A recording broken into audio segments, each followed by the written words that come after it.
दोस्तों वीडियो शुरू करने से पहले अगर आपने हमारे चैनल को सब्सक्राइब नहीं किया है तो प्लीज़ सब्सक्राइब कर लीजिए और पास में लगे बेल आइकन को भी दबा दीजिए ताकि हमारे आने वाली अगली वीडियो आप मिस न कर सके। तो चलिए वीडियो शुरू करते हैं।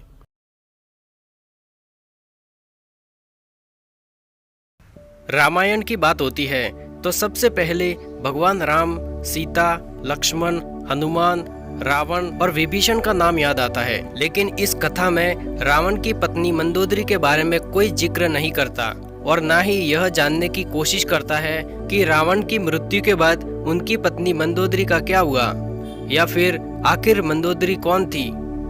ऐसे में आइए जानते हैं आखिर मंदोदरी कौन थी और उसने विभीषण से दोबारा शादी क्यों की।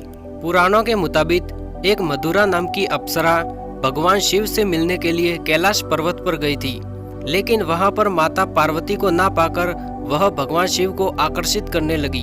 लेकिन जब माता पार्वती कैलाश पर्वत पर पहुंची और वहां पर उन्होंने मधुरा के शरीर पर शिवजी के भस्म को देखा तो उन्होंने श्राप दिया कि वह मेंढक का रूप लेकर 12 वर्षों तक कुएं में रहेगी। 12 साल के कठिन तप के बाद जब मधुरा अपने असली रूप में आई तो वह रोने लगी। इस घटना के दौरान कैलाश पर्वत पर असुर राज मायासुर और उनकी पत्नी पुत्री प्राप्ति के लिए घोर तपस्या कर रहे थे। जब मायासुर और उनकी पत्नी ने कुएं से मधुरा के रोने की आवाज सुनी तो उन्होंने उसे बाहर निकाला और उसे अपनी पुत्री के रूप में स्वीकार कर लिया। इसके बाद उन्होंने मधुरा का नाम बदलकर मंदोदरी रखा। एक बार रावण असुर राज मायासुर से मिलने गया था।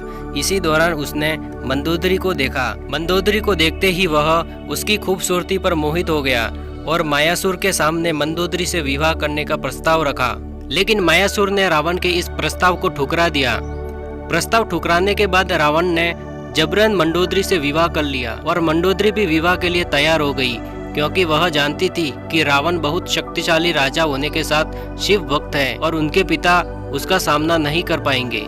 जब राम ने रावण को पराजित कर उसका वध कर दिया तब मंदोदरी बहुत दुखी हुई। लेकिन राम के समझाने के बाद कि वह विश्व विजय लंकेश की पत्नी है, उसे इस तरह दुखी नहीं होना चाहिए और लंका के अच्छे भविष्य के लिए राम ने मंदोदरी को विभीषण से विवाह करने को कहा। इस बात को सुनकर मंदोदरी बहुत क्रोधित हुई और उसने खुद को लंका के एक महल में कैद कर लिया। लेकिन जब राम अयोध्या वापस आने लगे तो उन्होंने एक बार फिर मंदोदरी को समझाया। ऐसे में मंदोदरी ने खुद को महल में कैद करने से अच्छा विभीषण से विवाह करना ही सबके हित में समझा।